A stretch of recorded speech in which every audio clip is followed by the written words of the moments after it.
Proclamação do Evangelho de Jesus Cristo segundo Mateus.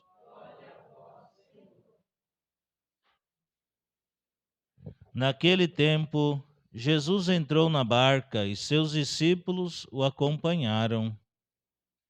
E eis que houve uma grande tempestade no mar, de modo que a barca estava sendo coberta pelas ondas.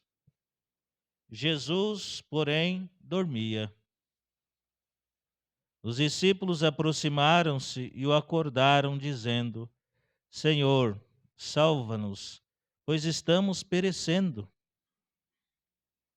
Jesus respondeu: Por que tendes tanto medo, homens fracos na fé? Então, levantando-se, ameaçou os ventos e o mar, e fez uma grande calmaria. Os homens ficaram admirados e diziam: Quem é este homem que até os ventos e o mar lhe obedecem? Palavra da salvação. Vinde, Espírito Santo, enchei os corações dos vossos fiéis e acendei neles o fogo do vosso amor. Enviai o vosso Espírito, e tudo será criado, e renovareis a face da terra. Oremos. Ó Deus, que instruís os corações vossos fiéis com a luz do Espírito Santo, fazei que apreciemos retamente todas as coisas, segundo o mesmo Espírito, e gozemos sempre sua consolação. Por Cristo, Senhor nosso. Amém. Tenha bondade de sentar um momento. Os discípulos aproximaram-se e o acordaram, dizendo: Senhor, salva-nos, pois estamos perecendo. Evangelho hoje de São Mateus, capítulo 8, versículos 23 a 27.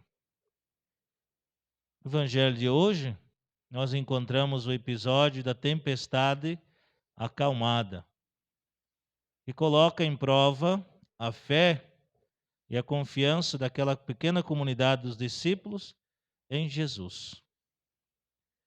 A barca aqui pode significar pequena comunidade cristã, pode significar igreja, que naquele tempo estava passando por muitas dificuldades, já que o Evangelho de São Mateus, ele foi escrito 40, 50, 60 anos depois de Cristo terminar de escrever. Já nesse tempo, alguns dos discípulos, os apóstolos, já haviam morrido. A comunidade passava por uma crise de fé, perseguição, provação. E nesse momento se perguntava, diante de tudo isso, Jesus está conosco? O Cristo ressuscitado está no nosso meio? Talvez hoje também, diante da pandemia que nós estamos passando, né, das perdas, do sofrimento, das cruzes, podemos também nós nos perguntar, Jesus está na barca conosco? Nós todos estamos no mesmo barco? Quais são os ventos? Quais são as tempestades que hoje abalam a nossa vida, a nossa fé, a nossa esperança? Uma coisa bonita deste evangelho que a gente pode destacar é os discípulos que se aproximam de Jesus. Eles se aproximam de Jesus, vão até Jesus. Nós vamos encontrar nos evangelhos várias passagens, alguns encontros que Jesus teve durante a sua missão, de pessoas que se aproximaram de Jesus. No domingo, nós tivemos no evangelho dois fatos, né? Jairo, que tinha filha doente, e a mulher que tinha hemorragia, que se aproximou também de Jesus, né? Mas temos também o servo do centurião, o centurião que foi atrás de Jesus, se colocou aos pés de Jesus: olha, eu tenho um empregado que está doente, né? Tem vários outros exemplos também cego Bartimeu, que gritava e clamava por Jesus, tantas outras pessoas, os leprosos. Esse gesto de se aproximar de Jesus, de estar perto de Jesus, é um grande convite para nós também hoje. Qual que é a distância que nós temos de Cristo? Quando a gente fala aqui, não é só diante do sacrário, não é só o altar, é espiritualmente mesmo, é a nossa fé. Porque às vezes a gente pensa, não, vou encontrar com Jesus lá no sacrário. Vamos encontrar com Jesus na igreja. Mas qual que é o verdadeiro lugar do encontro com Jesus? É o nosso coração. É lá onde Deus habita, né? O primeiro encontro. Dizia um padre nosso, Padre Livre, um dos primeiros padres cavantes que chegou no Brasil, ele falava isso, né? E pouco nós vamos conseguir se encontrar com Jesus no sacrário se nós antes, já dentro do nosso coração, não estivermos com Ele. E a nossa oração, diz eles, nós vamos saber se a nossa oração é verdadeiramente oração quando ela nos empurra para o outro, nos joga para o outro, né? Então, esse se aproximar de Jesus também merece um destaque. Agora, tem uma coisa importante que chama a atenção. Quais são os momentos que a gente se aproxima de Jesus? Talvez pode ser exatamente naqueles momentos de provação. Tem pessoas que procuram Cristo, procuram a igreja, procuram Jesus, procuram Deus, procuram Nossa Senhora, quando estão com a água no pescoço, né? Quando a água já está, como diz aqui, quando a água já está entrando dentro da barca, né? E quando está tudo beleza, 100% legal, não liga para Cristo, para a oração, não vai na missa, na igreja, não é?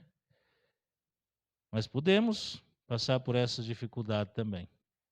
Esse é um chamado de atenção, na verdade, quando diz aqui do aproximar-se de Jesus, é para perguntar para nós mesmos, não é?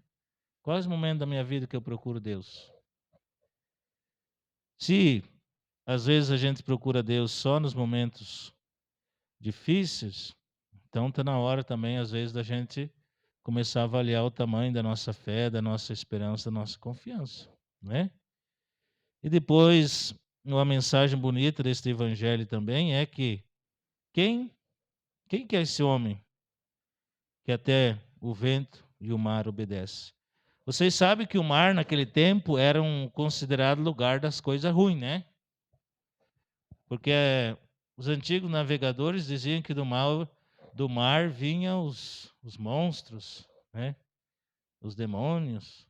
Então, Jesus acalmando a tempestade, acalmando os ventos, é a sua vitória sobre aquilo que é mal. Quem é esse homem? Aquele que vence as tempestades, aquele que vence aquilo que é mal. Então, talvez, será que os discípulos também não tinham bem claros para eles ainda quem era Jesus? Talvez.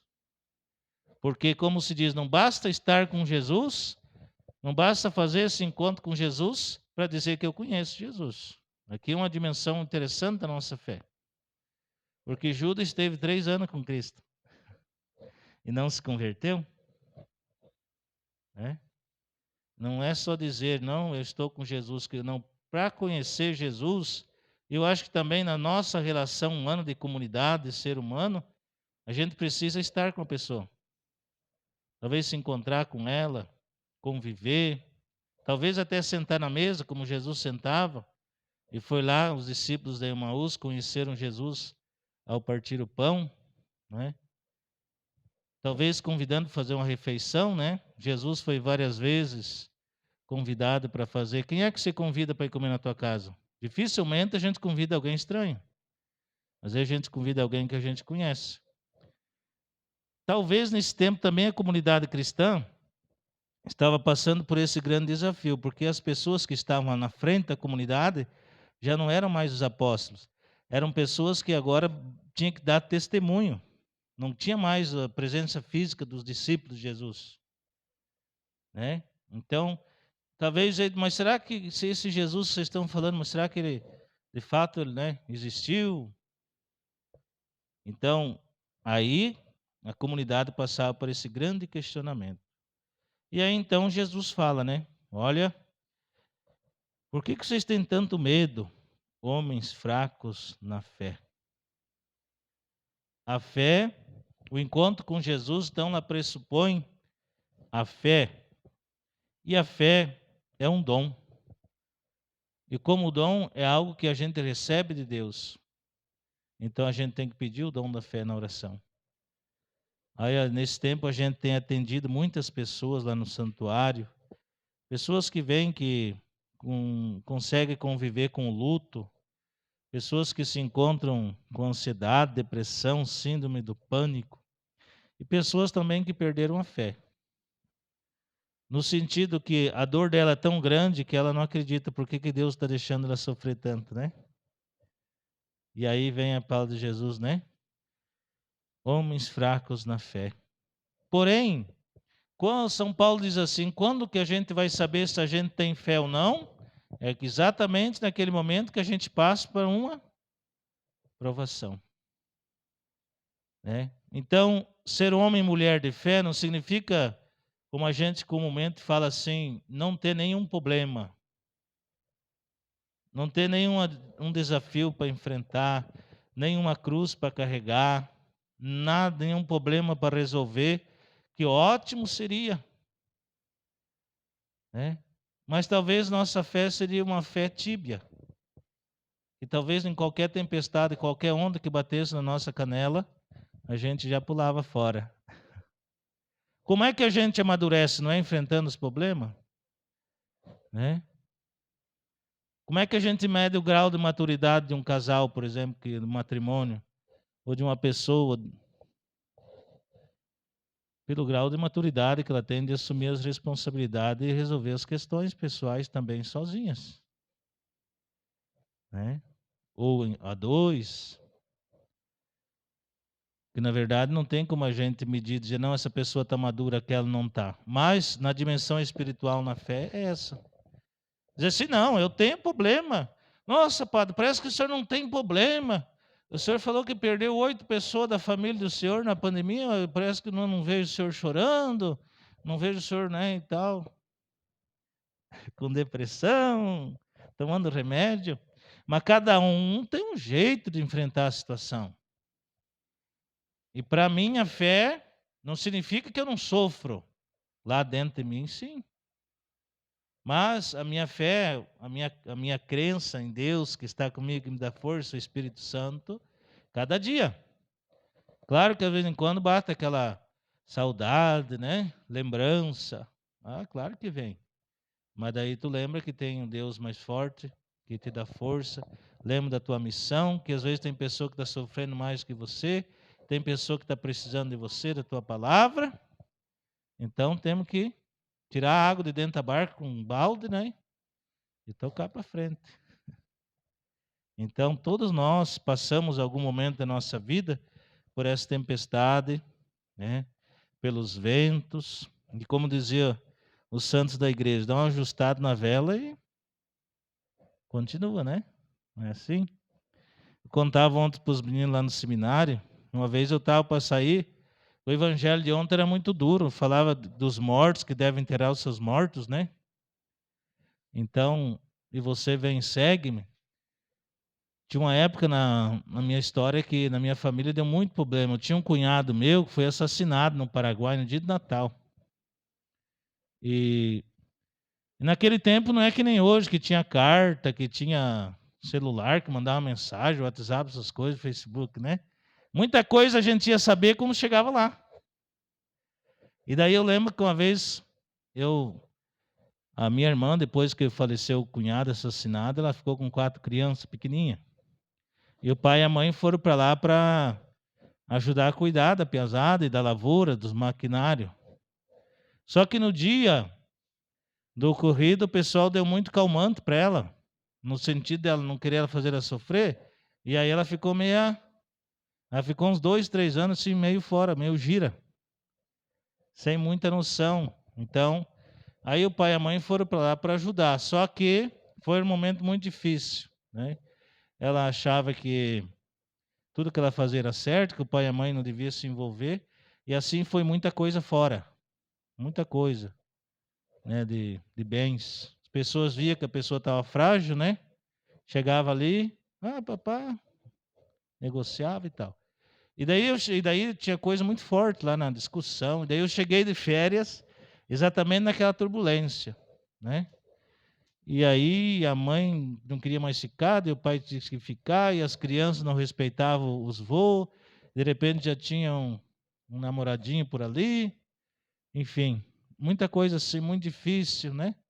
E aí a gente vai pensar, meu Deus, eu acho que eu vou ficar por casa, e dar uma mão pro pai e a mãe, achava que eu ia resolver os problemas, né? E aí, um dia conversando com o pai e a mãe, nós tínhamos o costume de rezar o terço ao redor da mesa, sempre, sempre, né? E aí falei para eles, né? Eu nunca tinha conversado assim para eles dessa situação. Daí o pai falou: "Ó, eu vou dizer uma coisa para você, você não vai ficar bravo." Falou: "Primeiro assim, tem que ter fé. E se Deus chamou você para esse caminho, Ele vai providenciar as coisas aqui em casa, né? Então é preciso ter fé. Talvez a barca está meio agitada, mas o pai e a mãe estão entendendo a situação que está passando, já passamos por coisa pior, né? E não é por isso agora que a gente vai, né, correr da situação. Bom, para encerrar a história, hoje quem cuidou do meu pai e da minha mãe é a minha irmã. Né? Tá 10 anos já estava cuidando, minha mãe faleceu, né? Mas quem está lá agora cuidando do meu pai, tem que dar banho, tratar às vezes na boca, é ela. Então, às vezes como assim Deus é bom, né, com as pessoas e a fé também ensina muito. E eu continuo no seminário. Talvez se eu tivesse saído, podia ser um problema a mais, né? Mas enfim, a gente tem que agradecer sempre a Deus, né, por tudo aquilo que Deus faz na nossa vida. Então vamos pedir hoje que o Senhor nos conceda o dom da fé, da esperança e da confiança, na certeza de que mesmo nesse momento de tempestade, de agitada, a barca da nossa vida, Jesus está conosco. Glória ao Pai, ao Filho e ao Espírito Santo. Ave Maria, cheia de graça, o Senhor é convosco. Bendita sois vós entre as mulheres, e bendito é o fruto do vosso ventre, Jesus. Santa Maria, Mãe de Deus, rogai por nós, pecadores, agora e na hora do Senhor.